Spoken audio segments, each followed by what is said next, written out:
আসসালামু আলাইকুম। ঈদ মুবারক। সকলে কেমন আছেন? আশা করি আল্লাহর অশেষ রহমতে সকলে ভালো আছেন। আলহামদুলিল্লাহ আমিও ভালো আছি।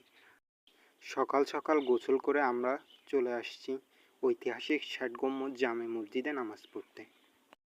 এখানে ৩টি জামাত হবে। প্রথম জামাত ৭টায়, দ্বিতীয় জামাত ৮টায়, তৃতীয় জামাত ৮:৩০টায়। আলহামদুলিল্লাহ আমরা প্রথম জামাতেই নামাজ পড়তে পেরেছি।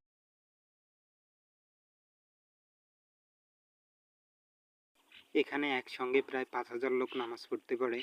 সবাই নামাজ পড়া শেষ করে কোলাকুলি করতেছিল এবং আমরাও কোলাকুলি করে নামাজ পড়া শেষ করে বের হয়ে বাড়ির দিকে চলে আসি এবং রাস্তায় বেশ কিছু দোকানপাট উঠেছে, যা থেকে অনেকে অনেক কিছু কেনাকাটা করতেছে।